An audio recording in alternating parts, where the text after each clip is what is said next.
Field Day is the largest operating event in the U.S. and Canada, with over 40,000 operators getting on the air.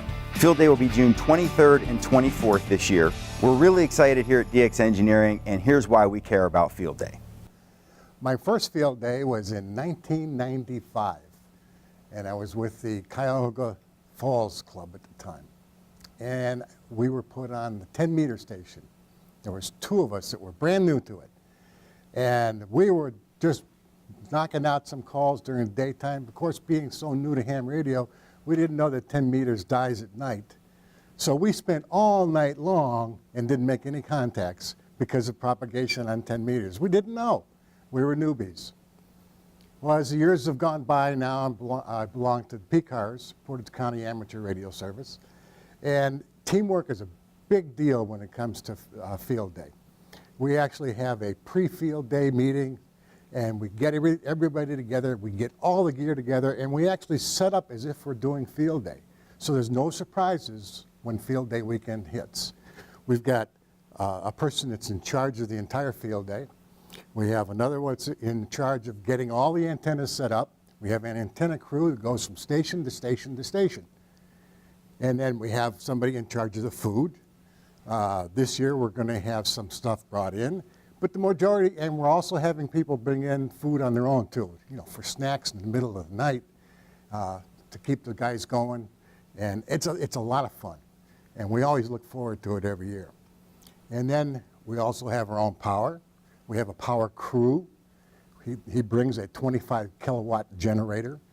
And it doesn't matter what happens. We've been doing this for over 10 years now with PCARS, and we've seen just about everything.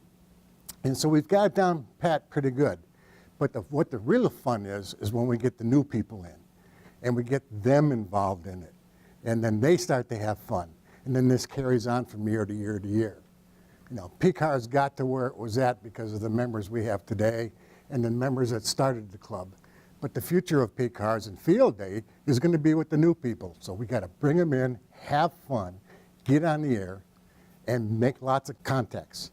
It's not a contest. Don't say that to a certain few people on our Field Day site, because they really go at it. We're hoping to have, as far as new people come in, well, during the year we do a lot of examinations and we bring new people into the club and try to get them psyched up for Field Day. So they're going to be there, but we also have people that are involved with the local schools and the Boy Scouts, and we encourage them to bring them in, because we're going to have the Get on the Air, which is called GOTA, and we're going to get them on the air to make some contacts too and have some fun. Not only voice, but also the new digital modes, because some of them are really mic fright. You know, they're afraid to say anything into the microphone. But, you know, if you're doing a digital mode, it's all on the computer, so they really dive into it and they have a lot of fun.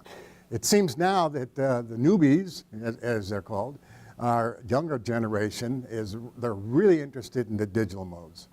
And you can talk around the world on just a couple of watts of power. You don't need a superstation to talk around the world on digital. And we've got one member in the club that's got a small dipole in his attic because he can't put up any antennas outside. And he's been so excited working FT8, the digital mode. He's talked to Australia using 3 watts of power, and that's nothing. It doesn't bother anybody's fire alarms or TVs or anything, and he's having a ball. So the new kids that are coming up, they're all used to their phones and everything else and all the digital things, and then they're just falling right into this, and they're having a lot of fun.